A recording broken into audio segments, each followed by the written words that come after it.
Hi. போன வீடியோவில் ஒரு பூட்ஸ்ட்ராப் பற்றி ஒரு சின்ன இன்ட்ரடக்ஷன் வந்து பார்த்தோம். ஸோ இந்த பூட்ஸ்ட்ராப்பை எப்படி எங்கள் ரியாக்ட் அப்ளிகேஷனுக்குள்ளே நாங்கள் பாவிக்கலாம் என்று பார்ப்போம். ஸோ இந்த பூட்ஸ்ட்ராப்பை பாவிக்கிறதுக்கு நாங்கள் என்ன செய்வோம், கூகுளில் வந்து பூட்ஸ்ட்ராப் npm என்று சர்ச் பண்ணுவோம். அப்போ npm.js என்ற வெப்சைட்டில் இருந்து வர ரிசல்ட்ஸை நாங்கள் ஓப்பன் பண்ணுவோம். இதில் பார்த்தீங்கன்னா ரெண்டு விஷயம் நாங்கள் பார்க்கணும். ஒன்று இந்த கீவேர்டு Bootstrap, ரெண்டாவது இந்த வெர்ஷன். சரி, அப்போ நான் என்ன செய்வேன்டா, முதலாவது இந்த கீவேர்டை காப்பி பண்ணி கொண்டு வரேன்.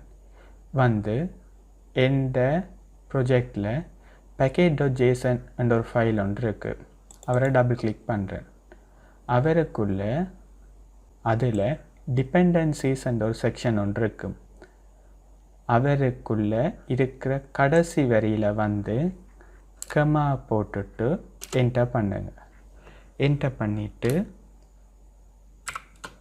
ஸ்ட்ரிங் ஒன்றை போட்டு பேஸ்ட் பண்ணுங்க. பிறகு ஒரு கோல் ஒன்றை போட்டு திரும்ப இப்படி ஒரு ஸ்ட்ரிங்கை போட்டுட்டு இங்கே வந்து இருக்கிற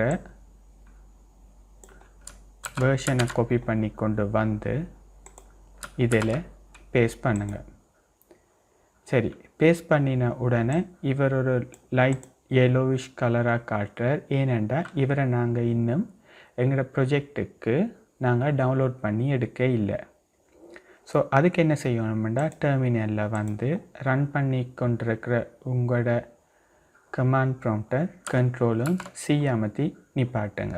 பிறகு npm install இல்லாட்டி npm i என்று கொடுத்து என்டர் பண்ணுங்க. இவர் என்ன செய்வார், எங்களோட ப்ரொஜெக்டுக்கு தேவையான டிபெண்டன்சிஸ் எல்லாம் டவுன்லோட் பண்ணுவார். இப்போ நான் உங்களுக்கு காட்டினது ஒன் ஆஃப் மெனி வேஸ். வேறு வேறு எப்படி எல்லாம் நாங்கள் டவுன்லோட் பண்ணலாம் என்றதை நாங்கள் ஃப்யூச்சர் வீடியோஸில் டீட்டெயிலாக பார்ப்போம். நான் என்ன செய்ய போகிறேன், டெர்மினலை கிளியர் பண்ணிவிட்டு திரும்ப இந்த ப்ரொஜெக்டை ஸ்டார்ட் பண்ண போகிறேன். npm start. இவர் என்ன செய்வார், இந்த ப்ரௌசரில் திரும்ப localhost 3000 ஒரு டேப் ஒன்று ஓப்பன் பண்ணுவார்.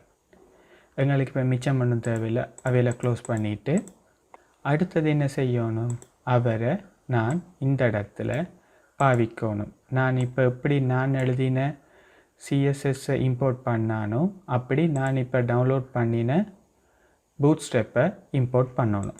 அது எப்படின்னு பார்ப்போம். அதுக்கு நான் என்ன செய்வேன், import ஸ்ட்ரிங்குக்குள்ளே bootstrap /distribution /css bootstrap.css. இதை பற்றி நாங்கள் பிறகு டீட்டெயிலாக பார்ப்போம். பட் இப்போதைக்கு இப்படித்தான் எங்களோட சிஎஸ்எஸ்ஸை நாங்கள் இம்போர்ட் பண்ணணும். இந்த லொக்கேஷனில் தான் பூட்ஸ்ட்ராப்புக்குரிய சிஎஸ்எஸ் இருக்குது. சரி, இப்போ நாங்கள் இன்னொரு பட்டன் ஒன்று போடுவோம். இவரை நான் பூட்ஸ்ட்ராப் பட்டன் என்று பேர் வச்சிருக்கேன். ஸோ அகெயின் எந்த ப்ரௌசருக்கு வந்தேன்டா பக்கத்தில் எந்த பூட்ஸ்ட்ராப் பட்டன் இருக்குது. ஆனால் இவரை நாங்கள் யாரை யூஸ் பண்ணி ஸ்டைல் பண்ண போகிறோம், பூட்ஸ்ட்ராப்புன்ற பட்டன் கிளாஸஸை யூஸ் பண்ணி நாங்கள் ஸ்டைல் பண்ண போகிறோம். ஸோ நான் அகெயின் என்ன செய்வேன், கூகுளில் வந்து பூட்ஸ்ட்ராப் பட்டன் என்று சர்ச் பண்ணுவேன். வர பூட்ஸ்ட்ராப்புன்ற வெப்சைட்டில் இருந்து கொண்டு ஓப்பன் பண்ணேன்டா இப்படி வரும். ஸோ அகெயின் இல்லை நிறைய எக்ஸாம்பிள்ஸ் இருக்கும், நாங்கள் ஒவ்வொன்றா பார்ப்போம்.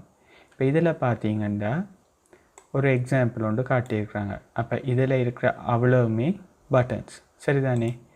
இப்போ நான் சொல்லுவேமே எனக்கு இந்த முதலாவது வேணுமெண்டு, அப்போ என்னது இருக்குது, ஒரு பட்டன் டேக் இருக்குது, அதுக்குள்ளே டைப் பட்டன் என்று கொடுத்துருக்குறாங்க. ரெண்டாவது ஒரு கிளாஸ் நேம் கொடுத்துருக்குறாங்க, இதுக்குள்ளே கொஞ்சம் ஸ்ட்ரிங்ஸ் இருக்குது. அப்போ நான் என்ன செய்வேன், இவ்வளோ ஸ்ட்ரிங்கையும் காப்பி பண்ணி கொண்டு வந்து எந்த வெப்ஸ்டோம் ஓப்பன் பண்ணி நான் யூஸ் பண்ணுற ரியாக்ட்ன்றதால் கிளாஸுக்கு பதிலாக கிளாஸ் நேம் என்று கொடுத்து இவரை பேஸ்ட் பண்ணுவேன்.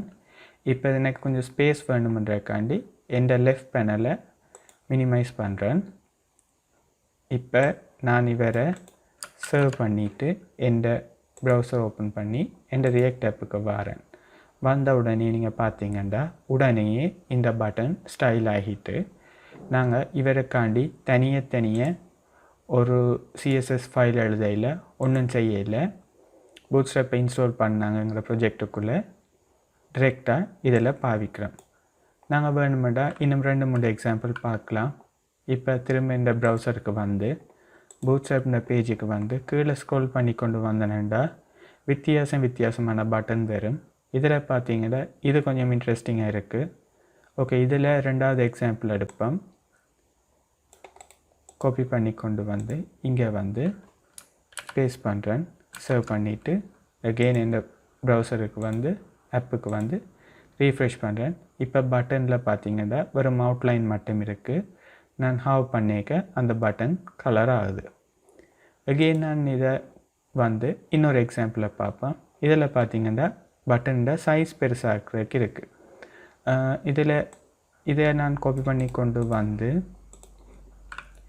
இதில் பேஸ்ட் பண்ணிவிட்டு சேவ் பண்ணிவிட்டு இந்த ஆப்புக்கு வந்தேன்டா இப்போ எனக்கு ஒரு பெரிய பட்டன் வந்திருக்கு. ஸோ இப்படித்தான் நாங்கள் ஈஸியாக பூட்ஸ்ட்ராப்பை யூஸ் பண்ணி நாங்கள் ஸ்டைல் பண்ணலாம். ஓகே, இந்த வீடியோ முடிக்க முதல்ல ஒரு குயிக்கான விஷயம் சொல்லிட்டு போகிறேன். என்னென்னா இதில் பார்த்தீங்கன்னா ஸ்பேஸ் விட்டு 2-3 டெக்ஸ்ட் இருக்குது. அப்படின்டா என்ன அர்த்தம்டா இதில் நான் 3 கிளாஸஸ் பாவிச்சிருக்கிறேன். அது அப்படின்டா என்ன எக்ஸாம்பிள்ண்டா இதில் இருக்கிறது ஒரு கிளாஸ். அப்படி இதில் நான் 3 கிளாஸ் பாவிச்சிருக்கிறேன். உங்களோட ரியாக்ட் அப்ளிகேஷனுக்குள்ளே நீங்கள் கிளாஸ் நேம் கொடுக்குற இடத்துக்குள்ளே மோர் தேன் 1 கிளாஸஸ் நீங்கள் பாவிக்கலாம். பூட்ஸ்ட்ராப்பை யூஸ் பண்ணி எப்படி குயிக்காக ஸ்டைல் பண்ணுறன்ற ஒரு விஷயம் உங்களுக்கு இப்போ விளங்கியிருக்குன்னு நினைக்கிறேன். தேங்க்யூ.